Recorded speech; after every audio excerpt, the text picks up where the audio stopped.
Hopefully, Not so bad. yeah. Hopefully, well, just hopefully the phone doesn't decide to die on us. Yeah, hopefully. But I'm here with Shelby Turner on the number 50. And which part of Canada are you from? I'm from Alberta, Canada, so the West Coast. Okay. Not the far west. There's British Columbia and then Alberta, but I'm basically directly above Montana. Okay, well, that's still pretty far out there. Yeah, it's probably 40 hours from here. Oh, well, wait, 40? Probably, yeah. Yeah, that's a drive. Yeah, it's a drive. It's a hike for sure. So how many times a year do you travel from there and go to a race, or do you just once? Yeah. So I basically I go down to Arizona 1st of January, and I train in Arizona for about a month, and then I basically go straight east over to the Shoals area, Grant Baylor's, and hang out there until about now, and now I'm heading north. So my unit does a big square of the states, but it doesn't make a lot of trips back and forth. So where are all your usual stops when you decide to stop? So I stay in South Carolina with Brooke and Grant Baylor at their place there, ride and leave my unit there, and then go down to Florida for the Florida round and come back. And then right now I'll head north to Indiana. I actually stay with the Goodishes up there, and the unit will stay there. And then I go after the Hoosier and stuff. I'll head a little bit farther east and go over to like the West Virginia, Pennsylvania. I have some more friends in that area, and then kind of hang out there until the end of the year, and then I'll drive everything home before the snow comes in. Well, it seems like you have like a lot of spots to stay at, which makes it Yeah. really easy. Mm-hmm.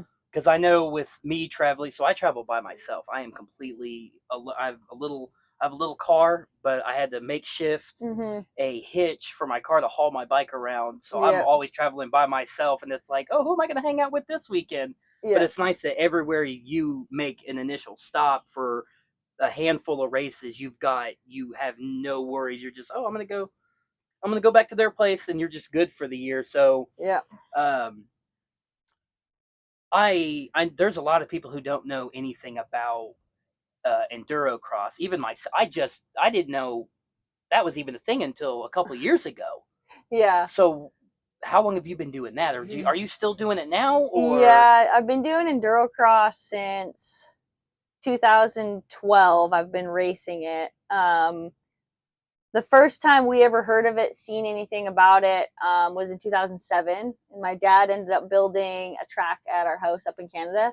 So I've had an endurocross track in my backyard since '07. And yeah, I didn't start doing the series and stuff until 12, but I never chased the full series. Like I would go and do the X Games. So I've done the X Games 3 times and just odd races. But in 2016 was the first year that I did the full series. So yeah. because I seen that you and Rachel battled it out.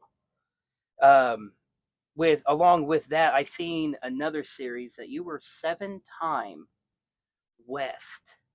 I believe it was the motocross and the off road. So I'm a 3 time Canadian motocross champion. Okay. And then I have 3 Canadian titles for off road. And then I'm a 7 time endurocross champion. Yeah. I seen that you and Tristan won. I believe it was last year. You both won the AMA riders of. I don't know if it was like all of AMA, but I know it was. They said it was you and him that won, like male and female. No, I didn't win. I didn't win female. I think it was the women's trophy team actually for 6 days. Okay. They won the women's athlete of the year, but Tristan did win the male. I've been nominated a few years ago for it. But yeah, endurocross is kind of a small sport, and it's kind of more in the West Coast. So a lot of the East Coast doesn't really know much about it. So. But that makes a lot of sense because you have GNCC that pretty much runs all of the East Coast, and then you have states like Indiana and Ohio. Pennsylvania has a lot of smaller cross country series, and then you have down here in Tennessee they have that Red Bull TKO. Mm-hmm. Have you tried doing that? Yeah, I've won the TKO 1 year as well, and then been second to Rachel a couple of times, and I actually have a U.S. hard enduro national title as well. So what year was that? That would have been 22. 22? 21 or 22, yeah. You gonna do the TKO this year? No. I don't have the bike set up for it, and I've done, coming from Canada and the background I have with hard enduro, like we're very, very technical in Canada. So I feel like I grew up always riding and pushing my motorcycle, and then I followed the U.S. Hard Enduro Series for a year, and I came to like this epiphany that I really don't like pushing my bike anymore. So, so like when even a GNCC on its worst day, I have to push in one spot. On a good day in hard enduro, I have to push every spot, maybe not spot one spot. So yeah, I've just kind of grown and developed, and there's always like that sense of challenge. I feel like I've done what I can in the hard stuff, and like I just feel like when I come out here to the East Coast into the GNCC series, there's so much I can be better at and I can learn at, and that's where all the girls are right now, here and then at the 6-day. So the two series that I want to do, I want to race against the best. So that's what you got to do. So I got to be out here doing these, even though this is nothing like anything I've ever raced before back west. And then, then the 6-day, which I've been doing. This will be my 7th 6-day this year. So okay. So I only heard about the 6-day. I just learned about that last year, and I'm still not entirely sure what goes on with that, because I was following you and Rachel, because she's always going off doing a whole bunch of other series, and now I kept seeing this thing about 6 days. I'm like, what? It's not the. I'm trying to figure out what it was. I guess it's like the MX of Nations, but for. Yeah, it's like it's like the world event for the off-road racers. So that's what the 6 days is. Yeah, and you ride. Basically, it's the international 6 days of enduro. So we ride enduro and do special tests and time keep for 6 days straight, and we're on like 150-mile loops and stuff like per day. So one go around. Yeah, so like one day will be 150 miles. Oh wow. Yeah, that's a lot of riding. So we do a lot of riding over there, and it's like it's starting to. When I first started, like I did my first ISTE in 2013, and how much that sport has grown since 13 until now is insane. Like the girls' caliber and the level, it's just everything's increasing, and we're getting a lot more interest in that event, and so it's good. I mean, that event's been. I know next year, I'm pretty sure, is the 100th edition. So it's been going on a long time. Yeah, because that's crazy. Because everybody that knows me, I am anything moto. I try to follow as much as I can, and the 6 days, I was like, what is that? And I've been really intrigued, because I think it was last year in Spain, or was that the year before? Last year we were in Spain. Last year before we were in France. Okay, because I know, because it seemed like it was a bit rainy in Spain. It was. It rained every single day we were there. Luckily, the train, they obviously get rain there often, because the train did hold up. I mean, it was slippery and gross, but the only mudder day, if you want to call it that, was day 6, and that was when they had us all on a closed course in the mud. The rest of the days they did a fantastic job rerouting and working the sections that they had, and then honestly the tests held up way better than I expected them to, with all the moisture that we had over there. It was insane. It looks fun. Yeah. So obviously it's for 6 days, but how many people are on a team? Because I know it's men and women. I didn't know if they had like.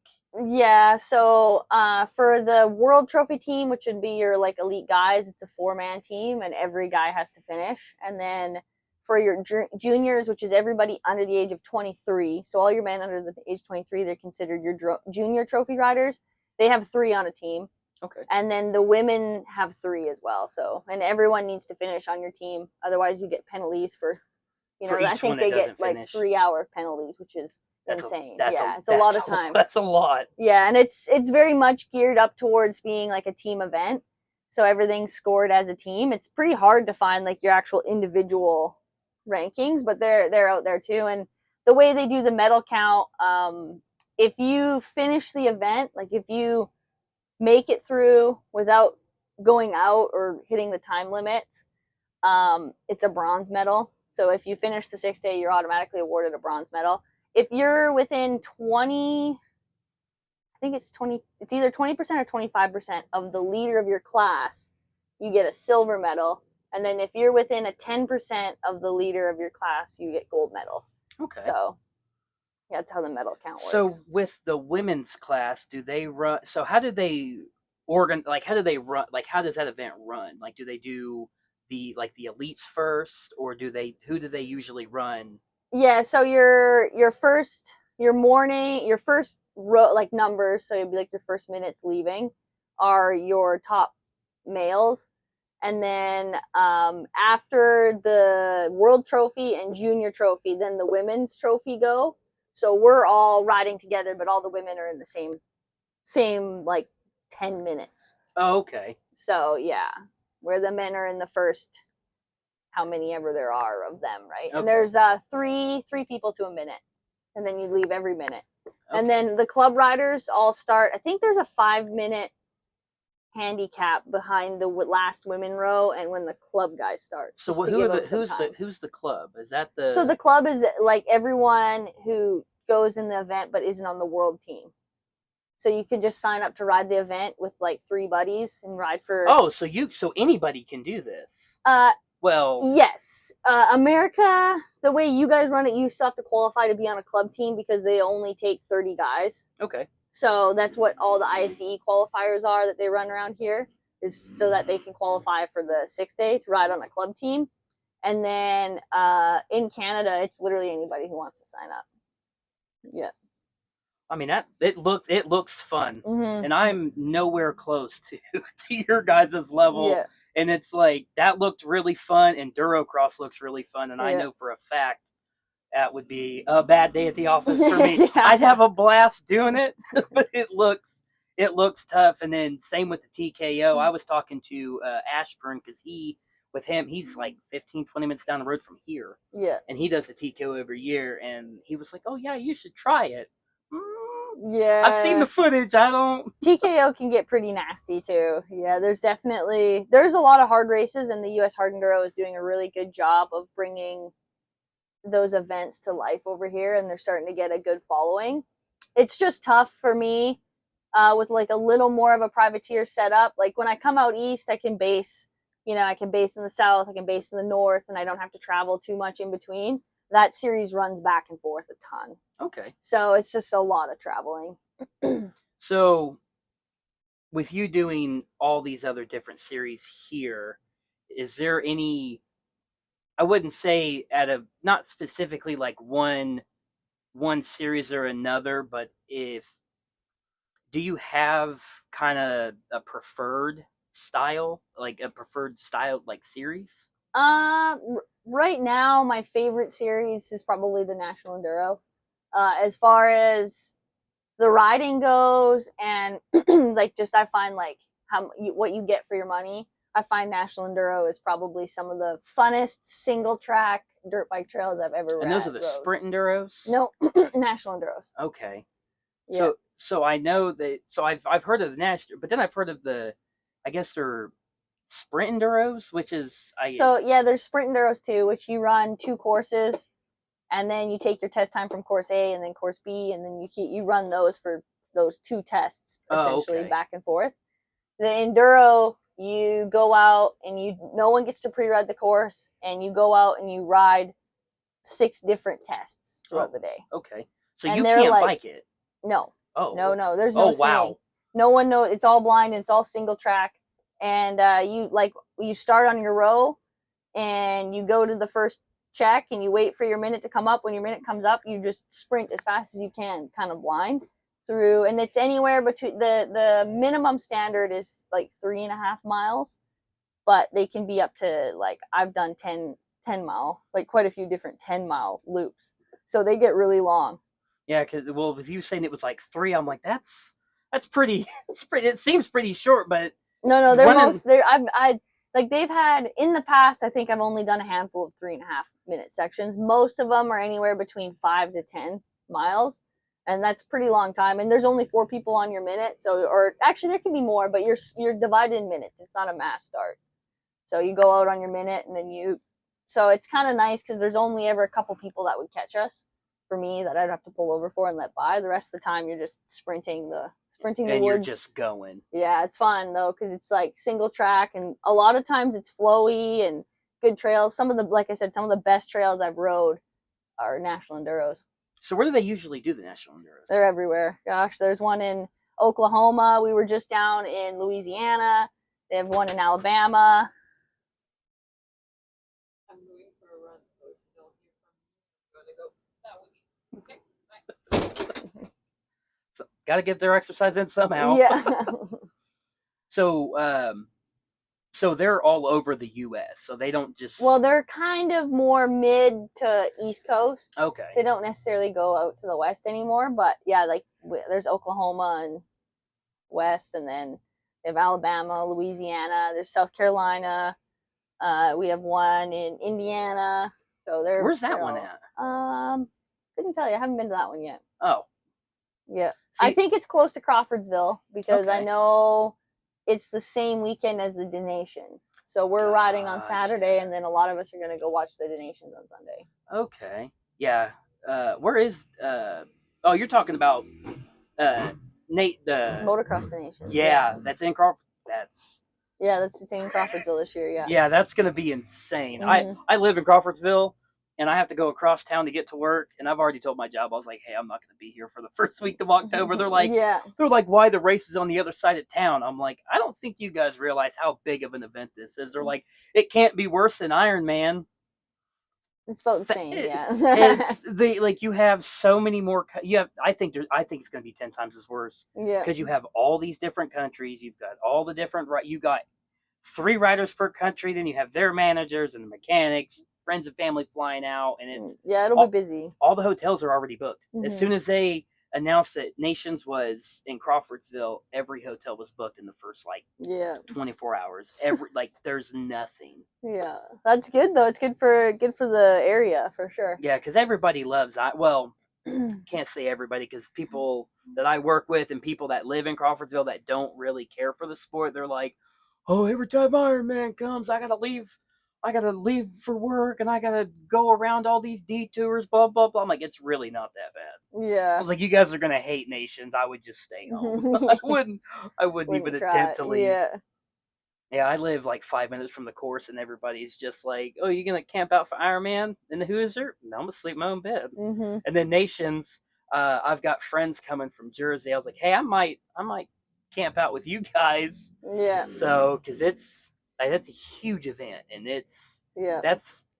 obviously we have the Ironman, and Ironman's a huge event because thousands of people show up, but this is a whole nother level coming to Crawfordsville. Yeah, for sure. Anytime you get anything international, and that the Nations is basically like the 6 days. It's that big of an event.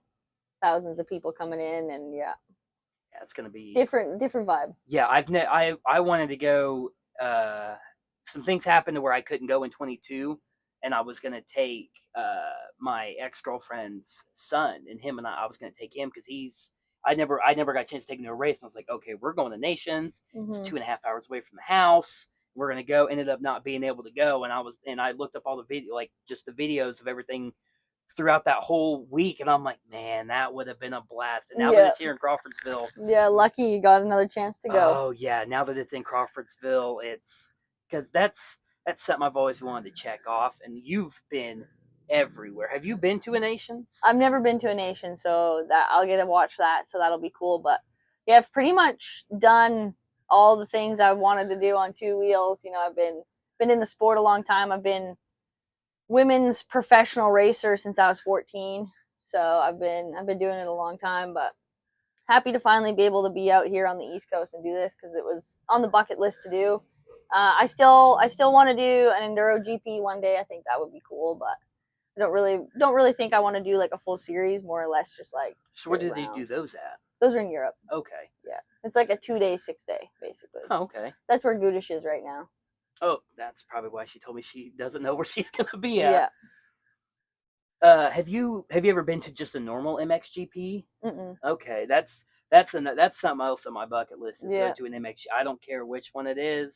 Mm-hmm. That's just one I want to go to. I don't count it if they come over here and do one. Like I know, I wouldn't say way back, but in between like 2010, 2015, they would go to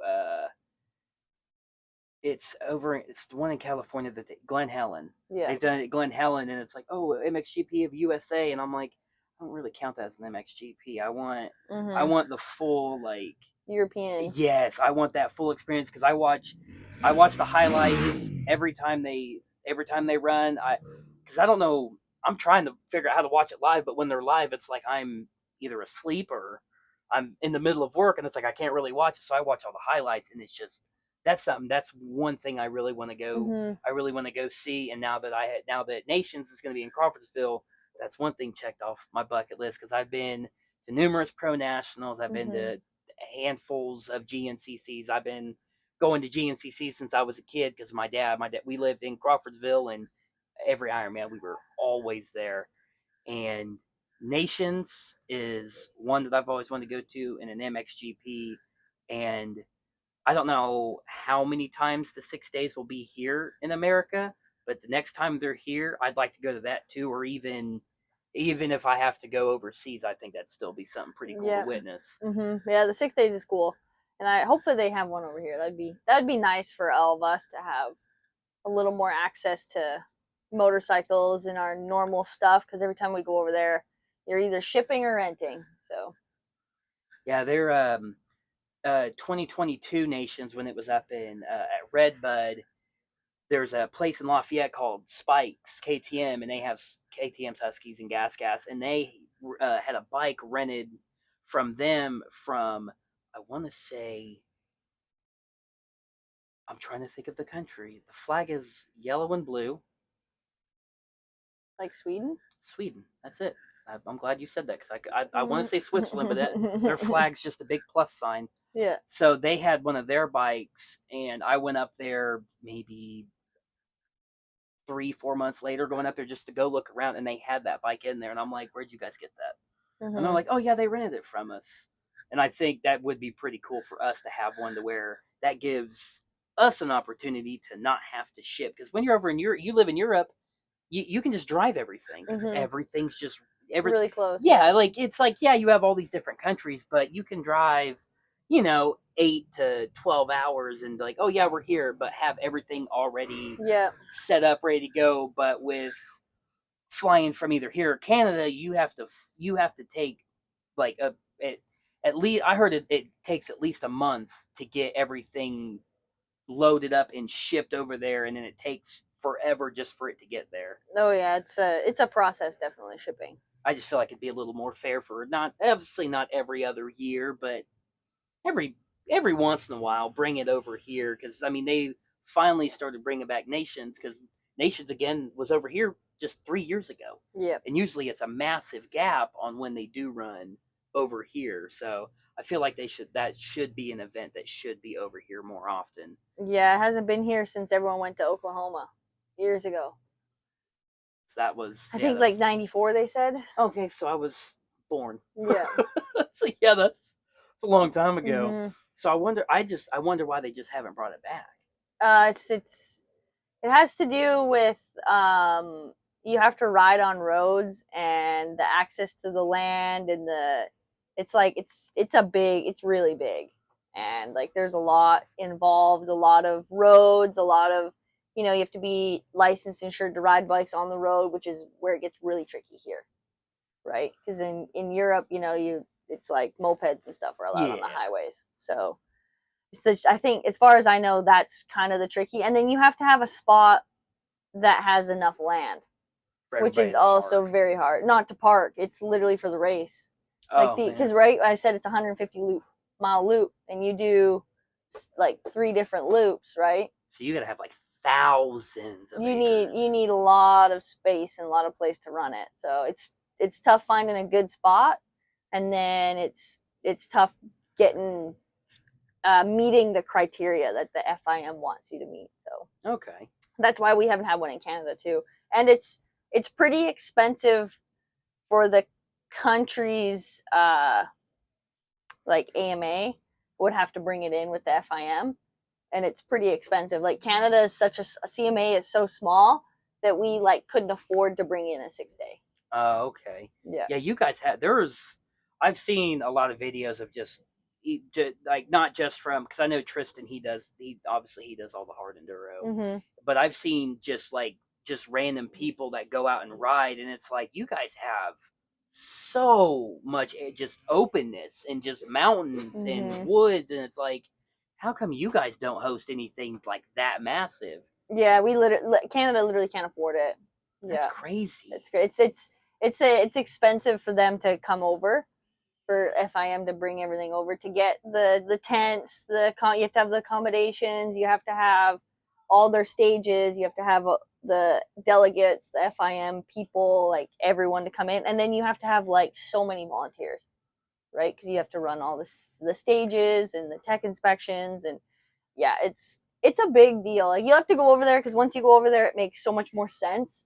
Like it's it's like, oh yeah, this is massive. Like you go to a motocross track, it's one thing. Everything can be held at the track. Yeah, everything's just right there. We need area, we need accommodations. Like you need to be close enough to an international airport so that countries don't have to drive 12 hours. Yeah, they can just fly right in. Yep. So it's tricky for sure. I'm thinking that hopefully America does get it one year. That'll be, and hopefully Canada can come to a point where we can get it too. But we'll have to see how it goes. Yeah, that'd be pretty cool. I think one in Mexico would be pretty cool too. Yeah, they did Mexico 11 or 12. 11 or 12? Mm-hmm. Were you a part of that one? No, I didn't. My first one was in 13. So where was that one at? Sardinia, Italy. Okay. Oh, but that was beautiful. Yeah, that was nice. That was the little island off the coast of Italy, and we pretty much rode the entire island. That's awesome. That year, yeah. So was everybody like camped out on the island? Or did you guys have to all take like a boat? No. The island's big. It's pretty big, yeah. So we all had accommodations and stuff there, and the paddock I'm pretty sure was on the marina, so where our bikes were and stuff, and yeah. So that's pretty cool. Yeah. At least the weather was nice. Yeah, it was too hot and too dry that year. Better than 2021 Ironman of freezing and flooding everywhere. Yep. That was a mess. I'm so glad I didn't drive up from Florida to that one. Yeah. So do you have do you have a favorite GNCC race that it's just every time you're there you're like, this is it. This is the race. I really like snowshoe. Obviously with my more technical background, this race last year I did really well, so I'm looking forward to this one. I like snowshoe. I won the general, so they didn't have it this year, but that one now sits close to home, even though it was a complete mutter. It's been a mutter the last 3 years. Yeah, it's bad. So I like that one just because of that. But they've all been good. They're all different. I liked Coker, but and Florida, but I struggle the most with the sand. I can't just send it as fast as everyone else. I'm a little more methodical in my riding, so I like it when we get to slow down a little bit. Riding the mud, which is good because every single race seems to be muddy over here. And then I really do like the rocks and stuff. So have you been out there? Have you biked out there yet today? Yeah, we were out. I was out first thing in the morning before the quads and stuff, and it was definitely more rock showing than last year. So it'll be interesting to see how it looks after the quads are done, which is about what I'm about to head up and do after we get done our interview, is go take another peek at the course. But no, I'm excited. It's kind of nice. I look forward to any of it. It's there's a speed aspect to GNCC, but then there's a lapper aspect and a mental aspect out there. So you got to have kind of all three working together. So it's a long 2 hours out there with that many people usually. So yeah, especially when you have because I went and walked it yesterday and I was like, this is single track. It's pretty tight. And it's like I would hate to be the reason why somebody either was not on the podium or caused somebody to get past for the win. And I was like, I'm trying to get better, but it's like certain real technical stuff. I'm just like, this is going to be a rough day at the office. Yeah. I mean, we're all out there racing. It's just the nature of how they have it set up. It's just tough even for us. I mean, we're not out there trying to hurt anybody or take anybody out. We're a professional class trying to race, and I mean it just gets tough when there's 600 people out there with us. You know how it is. That's a lot of racers, and Stuff happens. It's life. You know, we move on. We've all, I think, the last GNCC, I was 1 second from the podium. So same thing. One lapper mistake somewhere along the way. But that's just life. That's racing. I mean, happens to us all. You know, we're all out there together. It's not like anyone gets handed a different situation. Everyone's always out there. So how it is. Yeah, I seen last year. If I read it correctly, you only ran 9 races last year. Yeah. We were top 5, every single one of them. Yeah, I had a good year last year. I won one, and then I had a bunch of podiums, a couple of thirds, a couple of seconds, and yeah, I had a solid year. And it was kind of surprising for me because I came in with no expectations because I just came off of bilateral ACL surgery the year before. So I took a year off to get my knees fixed, and then came back and had a successful first 9 rounds. And then as the year progressed on, I get so busy back in Canada. My family's farmers, so I was at home driving combines and stuff, and there was really no place for me to go. You know, we kind of get locked into our positions with 4 rounds to go. We had 1 throwaway, so I had 3 races basically left. Yeah. So just decided to stay back, go up to Canada, focus on the finishing out the enduros and 6 days. So yeah, we'll see how this year treats me. So far, I've used my throwaway in Florida, so we'll see how the rest of the year goes. But it's a long season, a lot can happen, and I'm just happy that, you know, I'm able to do as many as I can. So yeah, because last year you being able to do, obviously you did 9 and you've got 4. They say you can throw away 4 for, I guess, for the points aspect, but the fact that you were able to get every one that you ran, you top 5. Yeah. And you took a year off and came back, and you were able to do that. Not it like, yeah, that's tough to do. Yeah, like it's like I've seen people where it's like Ben Kelly. Ben Kelly was on a war path, and then he got injured, and then ever since he came back, he has not been the same. Yeah, you came off of getting your knees fixed, and you're top 5. Yeah, I struggled with knee injuries the entire time I was over here prior to that. So 21 and 22. 21, I did my first knee, and then 22, you know, I tried to ride with it and rehab it. And obviously, when you have an injury like that, as everyone knows, it's good and then it's bad, and then it'll get good and then it gets bad. Like it's so inconsistent. You're just constantly fighting this, like, not great, not 100%, right? You're just always trying to make this work, tape it, ice it.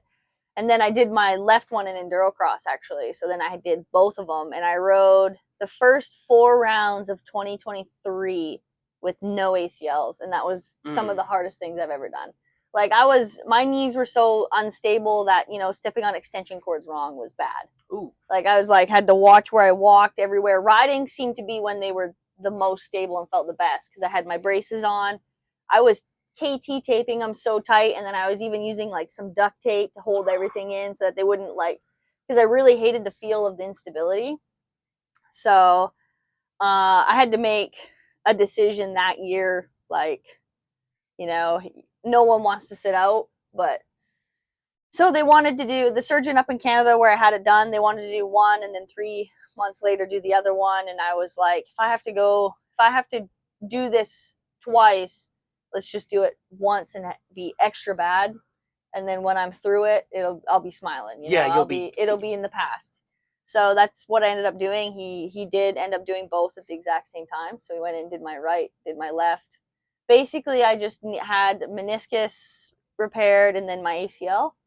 And yeah, everything went really smooth. It was 10 months before I got back riding, though. So I basically 23 from, actually, it's got to be really close. I think April 18th was my surgery date. So okay.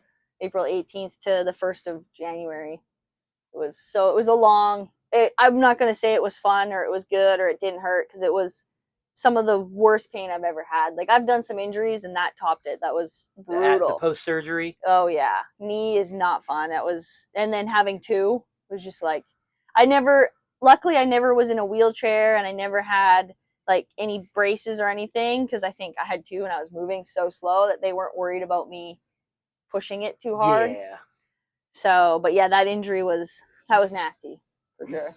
Yeah, having both repaired at the same time and just sitting out, Yeah. I would lose my mind. Yeah. I broke my pinky and had surgery. I know that's why it's a little Really cockeyed. crooked, yeah. Yeah, and I was they were like, oh well, you can't work because we got to have you on painkillers and we got to let it heal. So I had a catcher's mitt on my hand. The first week after surgery, I'm calling my boss like, can I do anything with like a pen? He's Yeah. like, no, you can't do anything. And that was just a week. I could only imagine months of not being able to do anything. Yeah, and then I mean, as you know, we're so active, and then everything stops. Like, so even that, just mentally adjusting to having to just sit out and let myself heal was tricky. But I basically treated it as a job. Like, my job was do the physio as much as possible, as many times through the day, so that I could be as far ahead as possible.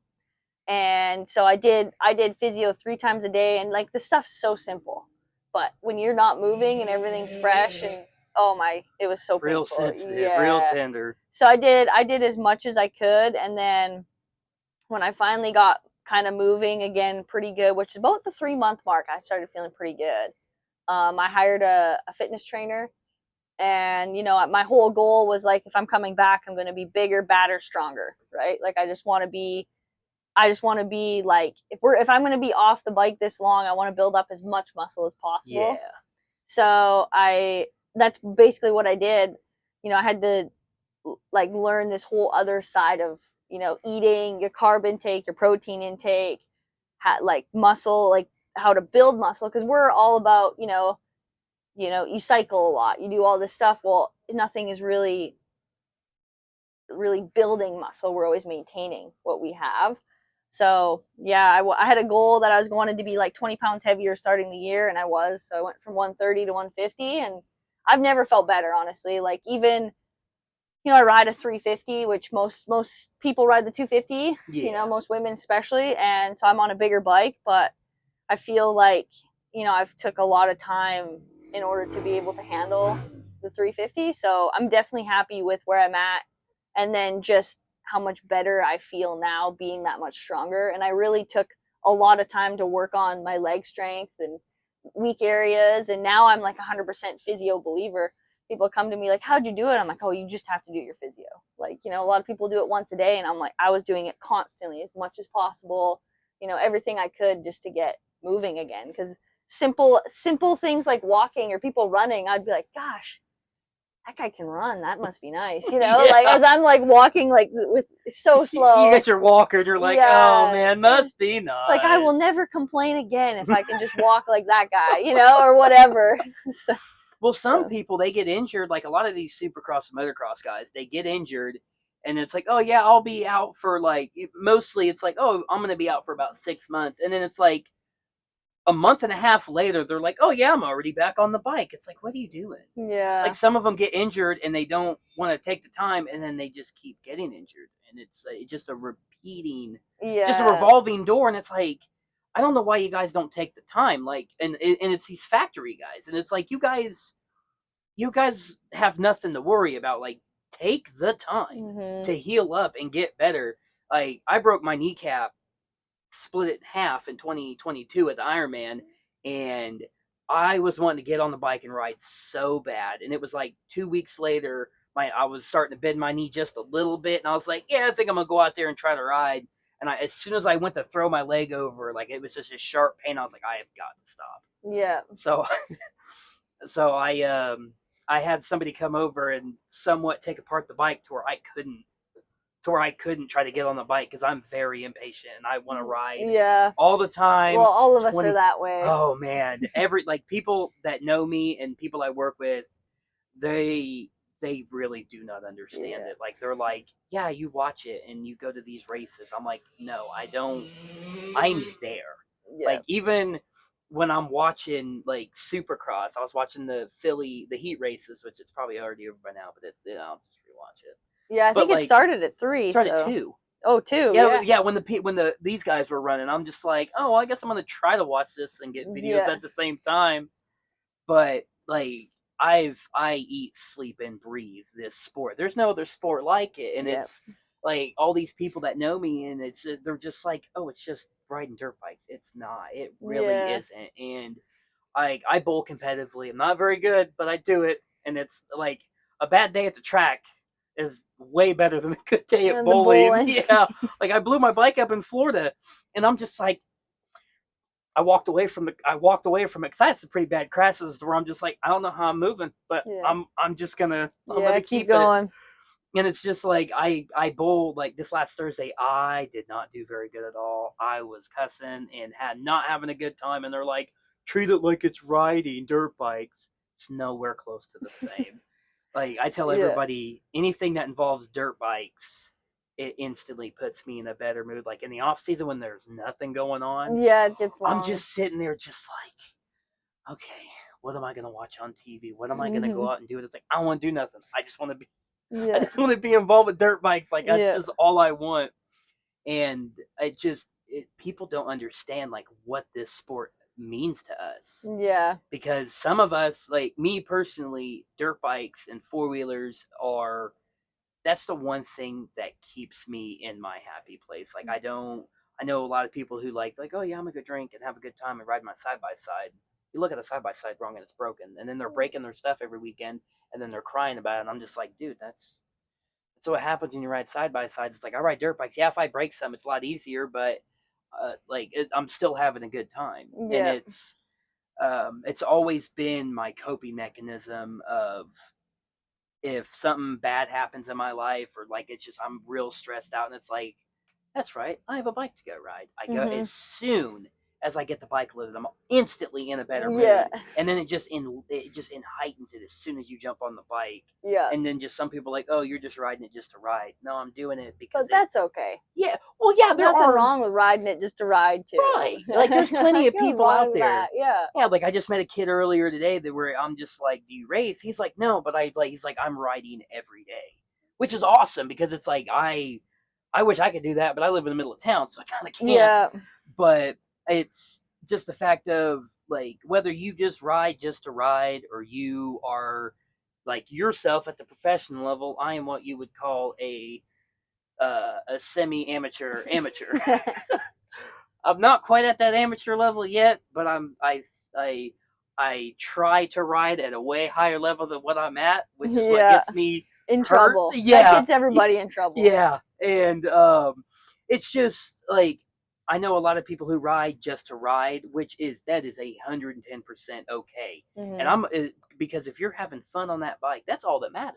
Yep. Because I've seen some people where it's like people who ride, but it's like they do it because it's like, oh, well, my dad did it, or like I've got all my buddies do it, so I'm doing it. So they're doing it just to kind of like fit in. And I know there's, I don't know if you've probably seen it, but parents getting mad at their kid for not doing well, and I'm like, dude, just let the kid like.